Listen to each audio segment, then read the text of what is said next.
Hello hello hello, क्या हाल चाल, क्या हाल चाल, क्या हाल चाल। स्लाइड में प्रज्ञा तो लगा देता हूं, नहीं तो जान खा जाओगे तुम। क्या हाल चाल, क्या हाल चाल, क्या हाल चाल, कैसे हैं आप सभी लोग। बैच कौन सा है रे तेरा? यकीन नीट, अर्जुना नीट, यकीन नीट, कौन सा बैच है जल्दी बताओ ना यार। चलिए,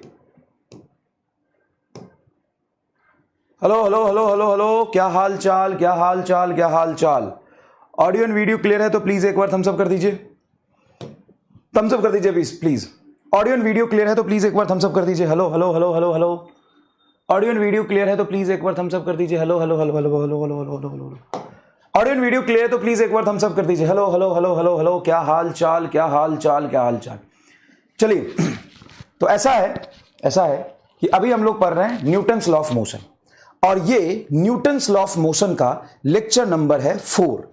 आई guess 4, yes, Newton's law of motion का लेक्चर नंबर है 4। और न्यूटन्स लॉ ऑफ मोशन के लेक्चर नंबर 4 में आज हम पढ़ने वाले हैं momentum and Newton second law. आज का जो हमारा गोल है, ऑफ कोर्स होमवर्क तो करा ही दूंगा मैं। Today's goal momentum and Newton's second law, momentum and Newton's second law. ठीक है, कल लास्ट लेक्चर में जितने भी हमने आपको सवाल कराए थे, जितने भी क्वेश्चंस कराए थे, सब आपको समझ में आया। होमवर्क थोड़े बहुत आपको समझ नहीं आए होंगे, कोई दिक्कत नहीं, होमवर्क की चर्चा भी हम कर लेंगे। होमवर्क का कोई इतना ज्यादा लोड नहीं है, ठीक है। चलो सभी लोग एक बार फिर से थम्स अप करेंगे अगर आवाज क्लियर है तो। प्लीज, आवाज क्लियर है तो प्लीज एक बार सब लोग थम्स अप कर दीजिए प्लीज। चलिए, लेक्चर थर्ड है, ये फोर्थ होगा ना यार।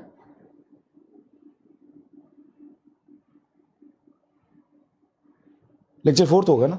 चलिए, तो आपके लिए एक सरप्राइज है। सर क्या? महामंथन सीट मैंने अपलोड करा दिया था, आपने उसको किया, देखा? मंथन of motion in a plane,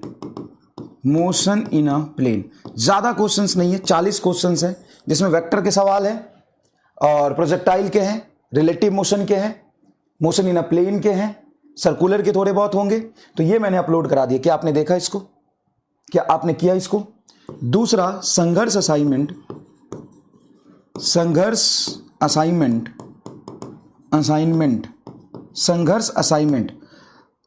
laws of motion का 1, सारा क्वेश्चंस ऑन इक्विलिब्रियम पे है।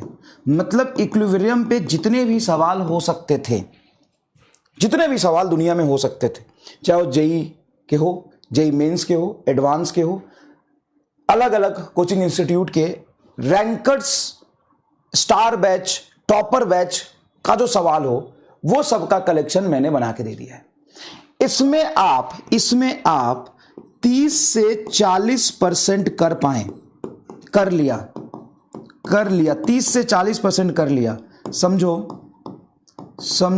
टॉप 50 में, मतलब टॉप 500 में तुम्हारा जितना प्रिपरेशन होना चाहिए उतना हो गया।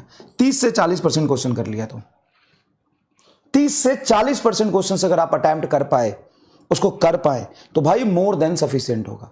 बाकी बहुत सारे ऐसे बच्चे होंगे, मैं सबके भावनाओं का कद्र करता हूं, बहुत सारे ऐसे बच्चे होंगे जो ये सोच रहे होंगे कि सर हमें तो बस किसी तरीके से 40 क्वेश्चन करना है, हमें तो 40 क्वेश्चन हमारे आ जाने चाहिए, क्या करना है बताओ। तो नहीं करना इसको, तो तुम क्लास करो, डीपीपी करो, बस क्लास करो, डीपीपी करो, फोमो में मत आओ। पता है क्या होगा? 30 चैप्टर है। अगर बहुत सारे बच्चे जो ये गोल कर रहे हैं, बेटा सही तरीके से गाइड कर रहा हूं, देख समझ ध्यान से, तू एक काम करना, तू पढ़ रहा है, नीट के पिछले 20 साल के पेपर उठा के देखना कैसे सवाल आते हैं।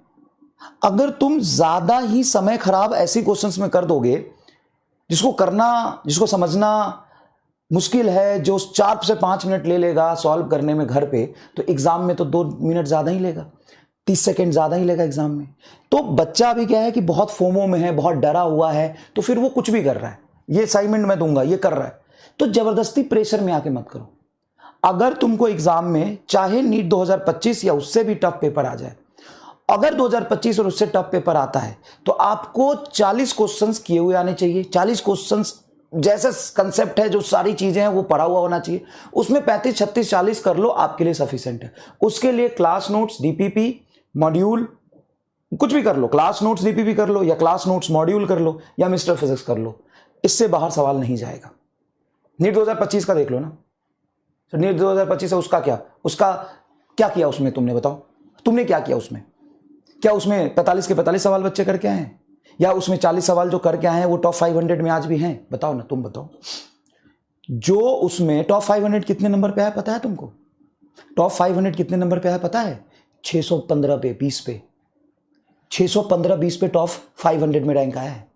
900 रैंक तो 601 नंबर पे है। 900 रैंक, टॉप 900 रैंक 601 नंबर पे है। मैं ये नहीं कर रहा हूं, नहीं दे रहा हूं, मैं खुद दे रहा हूं ऐसे सवाल। मैं मना नहीं कर रहा हूं, मैं खुद ऐसे सवाल दे रहा हूं, खुद ऐसे सवाल दे रहा हूं। ठीक है, अब सुन ध्यान से। 601 नंबर पर 900 रैंक है, लगभग 601 नंबर पर 900 रैंक है। अब 601 नंबर का मतलब क्या होगा? उसने 7-8 सवाल तो छोड़े होंगे फिजिक्स में, 8-9 सवाल तो छोड़े होंगे। कितने किए उसने? 36। फिर भी उसका कितना रैंक है? 900 रैंक। तो आराम से जज करो, चीजों को समझो। ठीक है, और 2025 जैसा पेपर आ जाए, उससे टफ पेपर आ जाए तो करिए। मैं करा तो रहा हूं क्लास में, आपको जेई मेंस एडवांस से सवाल करा रहा हूं। उसके बाद जो बच रहा है सारे क्लास में कराऊंगा तो सिलेबस कभी कंप्लीट नहीं होगा, इतना भी आप भी जानते हो। फिर रिलेवेंट चीजें छूटेंगी, 100% छूटेंगी। तो उसके लिए मैं करा तो रहा हूं, उसके लिए कराता हूं। सवाल देखोगे? सवाल देखोगे? मैं पीपीटी में ला दिया, संघर्ष असाइनमेंट में भी दे दूंगा। सवाल देखोगे? देखो सवाल, देखो तुम, रुक जाओ, ये देखो सवाल, सवाल देखो, ये सवाल है, ये सवाल है, और दिखाता हूं, रुको, ये सवाल देखो। ये जेई एडवांस में लोग इसको कराते हैं, ज्यादा मुश्किल सवाल नहीं है, 2-4 लाइन में होगा। ये देखो सवाल, सवाल देखने, देखिए सवाल देखिए। ये तो इजी है, मतलब इजी भी दिए हैं 4-5। ये देखिए सवाल, ये देखिए सवाल, ये देखिए सवाल, जेई मेन के सवाल से, जे एडवांस का। ये देखिए सवाल, देखिए सवाल आप, ये देखिए सवाल, ये देखिए सवाल, ये तो आसान है। ये देखिए सवाल, ये देखिए सवाल, ये देखिए सवाल। ठीक है, देख लिए कुछ सवाल? ठीक है, तो उसको कर लीजिएगा।